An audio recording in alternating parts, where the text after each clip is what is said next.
10 minutes of the most useless and utterly bizarre in Assassin's Creed 4 Black Flag. Did you know that Black Flag actually references the beloved Watch Dogs series before it was even released, and potentially could be in the same universe? In the Abstergo section of the game, hack this computer and you'll see an email with a familiar looking logo. Yes, this is the Bloom logo from Watch Dogs, and if you carry on reading this, you'll even see various references to Bloom, along with mentions of their flagship product, the CTOS system, which ended up playing a big part in Watch Dogs. So does this mean both games are in the same universe and are connected? Well, it's likely, and maybe I'm just a sad prick, but this type of stuff gives me rock hard rod-ons. In the mission to suffer without dying, you can visit Eddie's battered to shit friend in a cage and even trigger some unique dialogue. You weren't much of a friend, Jack Rackham, nor an able sailor neither.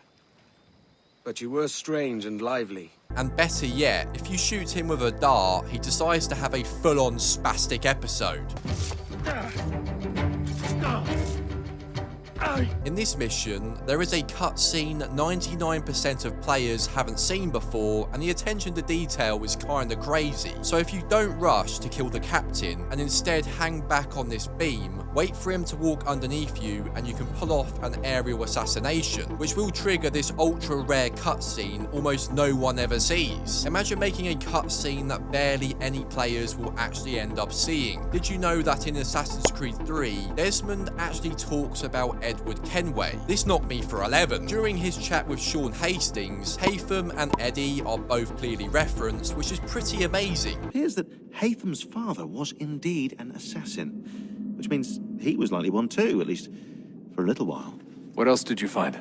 That fella from the opera, Reginald Birch, Grand Master of the London chapter of Templars, he and Haytham's father, a man named Edward. The ghost ship, also known as the Curse of Jackdaw, is a rare and unfortunate experience that some players have come across, and it is kind of creepy. It consists of a big, deep void that sucks and murks crew members without hesitation, and even makes some turn into a demented version of Superman. What's even more strange is that Edward doesn't seem to be affected by it. The attention to detail in Black Flag is amazing to witness, and you often see NPCs fighting with wildlife across the map, which is very entertaining. It's no secret that you can pet various animals, but did you know that you can actually feed chickens in this game? And I'm eating you tonight, buddy. One of the most frustrating stealth missions in this game is where you have to locate James Kidd. If you've played this before, you'll know how tedious it is, and it normally involves a lot of waiting around in bushes. But this speedrun player discovers something incredibly useful. So if you do the following, and climb this glitched wall, you can actually skip about 80% of this mission, which is what I'm going to be doing on my next playthrough. The legend of the giant squid is a creature you've got to see for yourself, and to find it, go to this shipwreck on the map, enter inside and swim over to this window. If you tail guards for long enough without being spotted, some of them eventually say, "I feel like I'm being followed." Another great detail you might not know is that you can actually access the post-mortem report of one of the most beloved characters in the franchise, Desmond Miles. The subject was deceased and unattended. Time of death was placed around 0 hours and 7 minutes, with conditions favorable for DNA sample recovery. I personally retrieved the subject's backpack and extracted a number of objects of interest to undergo detailed analysis. The subject displayed burns to the right hand, severe enough to fuse the bones, indicating some kind of spontaneous, intense burn trauma. Honestly, we've never seen anything like it before.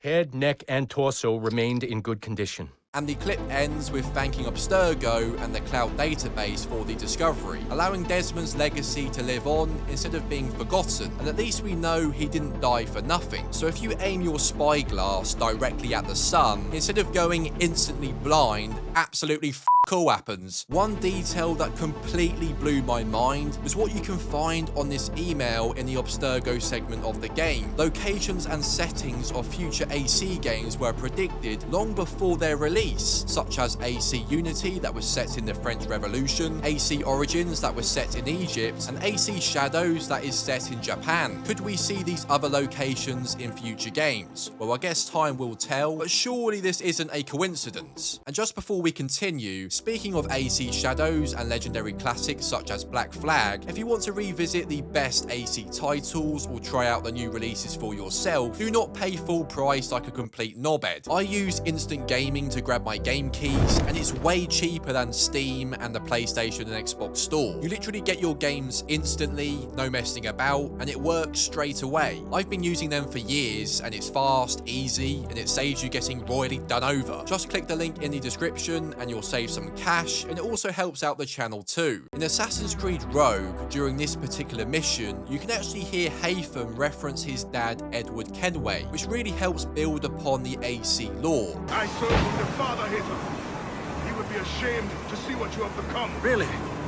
I wasn't aware my father had a sense of shame. You're not speaking of your father, boy. If you become half the man he was, it would be a blessing. Blessing or curse.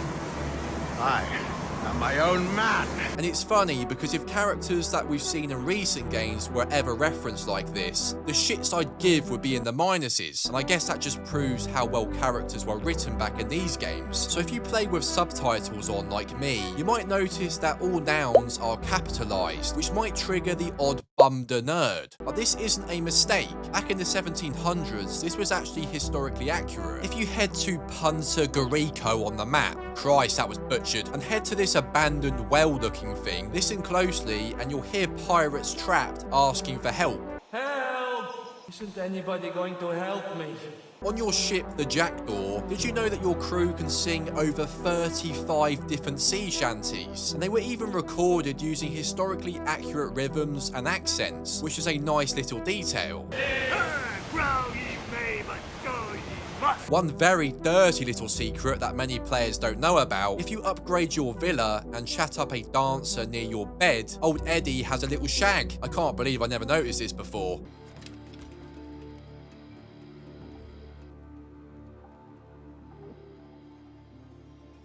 Speaking of Edward, there is one big factor that sets him apart from pretty much all other protagonists we've seen before it, and that is, he never actually trains to become a proper assassin. In fact, for a good portion of the game, he's running around in the robes without being an official assassin, making the transformation from peasant pirate to hidden blade penetrator all by himself and truly unique.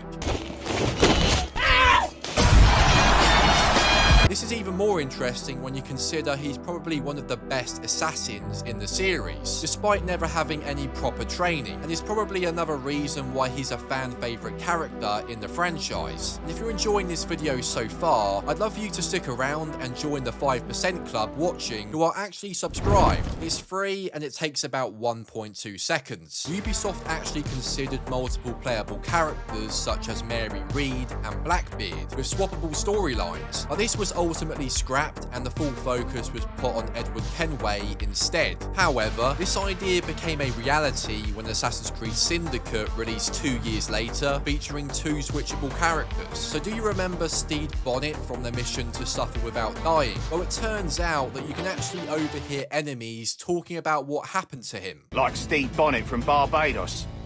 No, they hanged him too. Did they? Aye.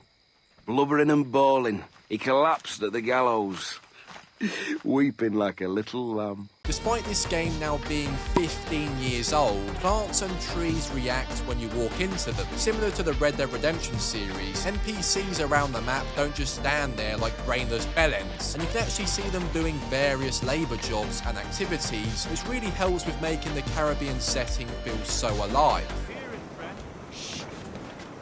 And if you sail around for long enough in the open world, you'll see whales breaching the ocean surface. Another incredible detail that proves Black Flag is one of the best. But what takes sailing the seas to the next level is the game's weather system. Although it's not a super common occurrence, tornadoes can be seen at sea, and also at land too, which is pretty damn cool. Did you know that Black Flag is one of the few games in the series that allows you to assassinate 2 major targets at once, which then leads to a cutscene cutscene featuring both knobheads. When did you last play this game? Let me know in the comment section down below, and give the video a quick like rating if you love Black Flag like me. Let's see how much love it can get. And if you do want to pick up this game for yourself, don't pay silly money for it. Make sure to grab it super cheap at Instant Gaming using the link down below. And also huge credit to Dr. Mod and In Control again for the inspiration behind this video. And to find out the top 5 best Assassin's Creed games you've got to check out for yourself, make sure to click the card on screen. You don't want to miss this video. Thank you for watching as always, and I'll see you next time.